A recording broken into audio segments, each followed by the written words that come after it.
ओम शांति। आज हम अपने घर में लक्ष्मी का आह्वान करते हैं, भले वो धन के रूप में हो या किसी संबंध के रूप में हो।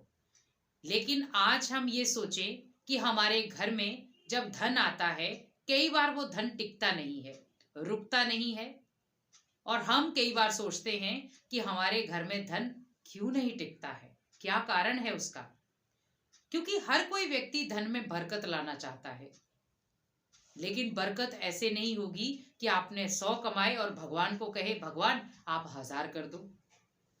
क्योंकि यहां पर आपको ये चेक करना है कि ये जो धन आपके पास आ रहा है वो आपके भाग्य के अकॉर्डिंग आ रहा है या कर्मों के अकॉर्डिंग है। कर्म आपके धन में बरकत करेंगे या आपका भाग्य बरकत करेगा। लेकिन आज जिस प्रकार हम धन को यूज कर रहे हैं, आज एक धन से हम किसी को मार डालते हैं, एक धन से किसी से रिश्वत लेते हैं, एक धन ऐसा है जहां पर हम भूखे प्यासे लोगों को भोजन कराते हैं, एक धन ऐसा है जहां पर हम अपनी इच्छाओं की पूर्ति करते हैं। अब यहाँ पर 4 प्रकार के धन आप यूज कर रहे हैं, लेकिन उसमें आप ये सोचिए कि आपका कौन सा धन आपके जीवन में बरकत लाएगा।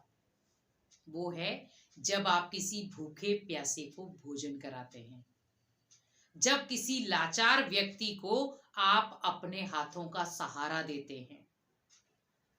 क्योंकि उन व्यक्तियों ने जब आपने उनको कुछ खिलाया, उनकी सहायता की, तो उन आत्माओं ने आपको क्या दिया? वरदान या दुआएं दी। तो जब उन्होंने वरदान और दुआएं दी तो आपके जीवन में आप जो धन कमा रहे थे उसमें और बरकत हुई। जब आप किसी को कुछ देते हैं, कोई भी दान पुण्य कर रहे हैं, तो लोग क्या कहते हैं? आपके घर में और बढ़े और धन वृद्धि में हो, ताकि आप और लोगों की सेवा कर सको। आप सोचिए, भगवान के पास कोई कमी नहीं है आपके भाग्य को बनाने के लिए, लेकिन भगवान हमेशा कहते हैं जो दूसरों की मदद करता है वो स्वयं की भी मदद करता है। क्योंकि दूसरों की मदद वही कर सकता है जो पहले खुद की मदद करना जानता हो। आज हम दूसरों की मदद करने में भी संकोच करते हैं। मैं क्यों करूं? अगर सामने वाला मेरी मदद नहीं कर रहा तो मैं क्यों करूं? आप सोचिए कि वो करे या ना करे, लेकिन मुझे उसकी मदद करनी है, क्योंकि वो मेरा कर्म है। मदद करना कर्म है, लेकिन भाग्य बनाना भी मेरे लिए एक उचित नियम है कि मेरा भाग्य भी बनेगा कर्म के आधार पर। आज हम धन कमा रहे हैं, क्या बिना कर्म के ही हम कमा रहे हैं? नहीं, हमें कर्म करना पड़ता है। और जब आप कोई कर्म करते हैं तो ही आपको धन की प्राप्ति होती है। और उस धन से जब आप किसी का भला करते हो तो वो बन जाता है आपका भाग्य।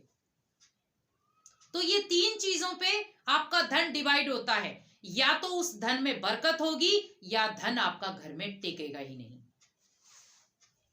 अब यहां चेकिंग कौन सी करनी है?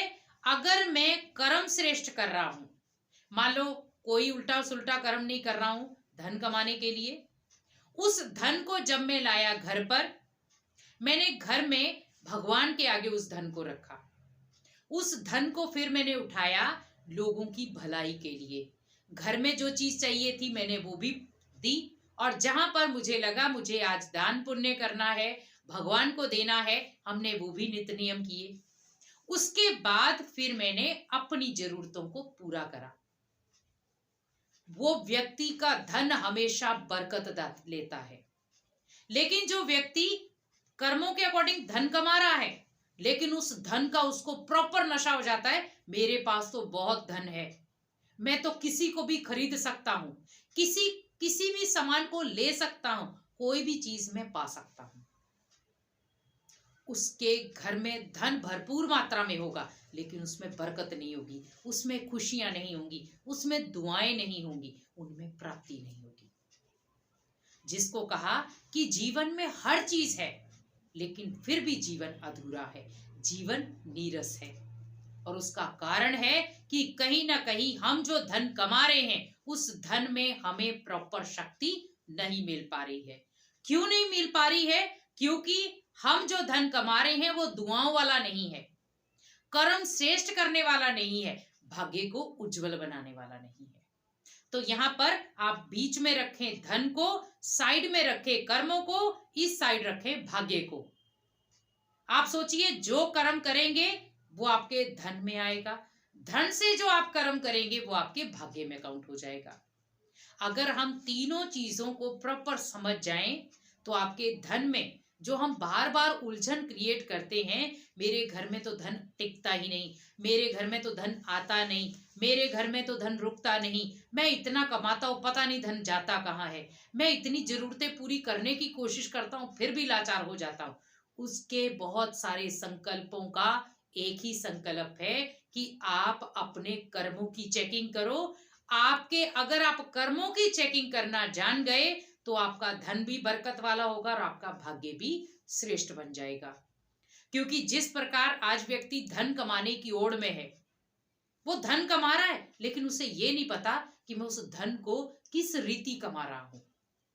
किसी को चोट देकर तो नहीं कमा रहा, किसी को बद्दुआ लेकर तो नहीं कमा रहा, किसी को अपमानित करके तो नहीं कमा रहा, किसी का दिल खराब करके तो नहीं कमा रहा, लेकिन बस उसे इतना पता है मुझे धन कमाना है।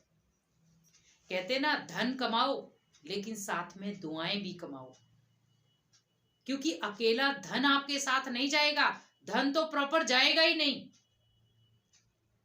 लेकिन प्रॉपर आपके कर्म जरूर आपके साथ जाएंगे और आपने जो उन कर्मों के द्वारा अपने भाग्य को लिखा है वो भी आप ही के साथ जाएंगे। इसलिए हमेशा कहा जाता है थोड़ा अपने कर्मों से डरो। कर्मों से क्यों डरो? क्यों हम जो भी कर्म करेंगे उनकी या तो सजा मिलेगी या उन कर्मों से आपके भाग्य में लकीर लग जाएगी। अब यहाँ आपको फैसला करना है मुझे अपने भाग्य को लकीर लगानी है या कर्मों की सजा भोगनी है, क्योंकि दोनों में ही आपका लॉस है। लेकिन अगर हम ये चीज कर ले मुझे हमेशा कर्मों में अटेंशन रखना है, कर्मों में सावधानी रखनी है, तो जब मैं कर्मों में सावधानी रखूंगा तो ऑटोमेटिक कोई भी जीवन में समस्या आ जाए, कोई भी जीवन में परेशानी आ जाए, मुझे पता है उन समस्या उन परेशानियों का मुझे हल कैसे लेना है। और जब मुझे हल आ गया तो ऑटोमेटिकली मेरे जीवन में अगर परेशानियां होंगी भी तो मैं इसको क्रॉस कर सकता हूं। इसीलिए हमेशा याद रखें कि हर कर्म की एक आवाज होती है और वो आवाज है दुआएं। या तो दुआएं ले लो या बद्दुआएं ले लो, फैसला आपको करना है। क्योंकि अगर आप जो भी कर्म करते वो दो तरफा कर्म होते, या तो दुआओं वाले या बद्दुआओं वाले। तो कोशिश यही करो, अटेंशन यही रखो कि मुझे जो भी कर्म करना है वो दुआओं वाला हो, ना कि किसी से बद्दुआएं लेने वाला हो। क्योंकि जब बद्दुआएं लेने वाला होगा वो आपके धन में बरकत नहीं करेगा, क्योंकि बार बार आपके घर को कोसा जाएगा, इसके घर में ऐसा हो, इसके घर में ऐसा हो। आप चाहते हैं कि कोई आपके घर के लिए बोले? कोई भी नहीं चाहता। इसीलिए हमेशा याद रखें कि अगर कोई व्यक्ति आपके साथ बिगड़ भी रहा है लेकिन मन से आप वाइब्रेशन दो, आज नहीं तो कल सुधरेगा, कल उसको उन चीजों का पछतावा होगा मैंने किया क्या, और होता भी है। कहते हैं ना व्यक्ति जिनके कर्म उल्टे होते हैं, जिनके कर्मों में उन्होंने अटेंशन नहीं रखा होता, उन्हें बात तो समझ में आती है लेकिन बहुत देर के बाद जब समय उनके अनुकूल होने से निकल जाता है तब ओनली उनके पास रास्ता कुछ नहीं बचता है, तब सोचते हैं कि मैंने ये क्यों किया। इसीलिए हमेशा याद रखें कि आप जो भी करें उसको सोच समझ कर करें। अगर हम सोच समझ कर कोई कर्म करेंगे तो आपके धन में भी बरकत होगी और आपका भाग्य भी श्रेष्ठ हो जाएगा। ओम शांति।